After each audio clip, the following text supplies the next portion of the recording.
Bismillahirrahmanirrahim, and welcome back to this next video. And in this particular video, I want to focus on the male determining gene in human.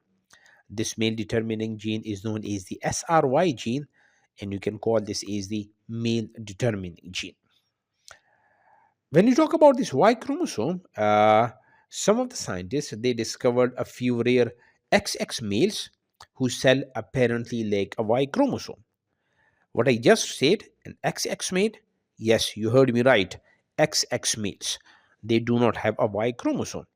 What that means is genotypically they are XX, which in normal condition refer to the females, but phenotypically they are males.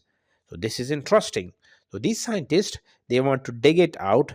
What is the actual phenomena that is happening that these XX they are developing into the male?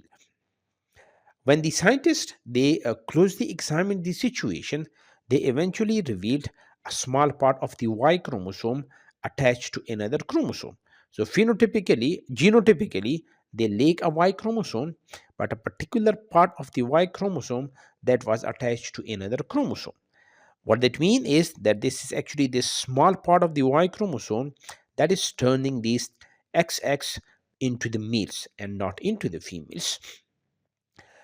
When we talk about the human embryonic development, the undifferentiated gonads, they're also known as the bipotential gonads or the genital ridges, they're actually the structures.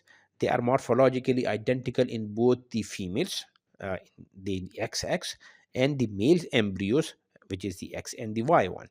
That means that the gonads, they are undifferentiated and they are neutral, and they have the potential to be converted into the testes or into the ovaries, thereby defining the male or the female characteristics.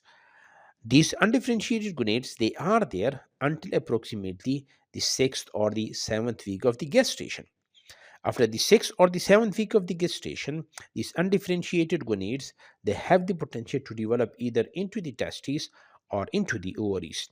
So, what is deciding that these undifferentiated gonads they are going to be converted or developing into the testes, or they are going to be developed into the ovaries and hence the female?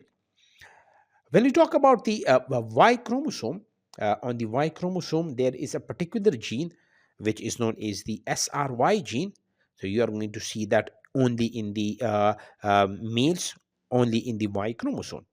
This SRY gene that is going to initiate a genetic cascade after the 6 or the 7 week of the gestation, and the undifferentiated gonads they are going to develop into the testes.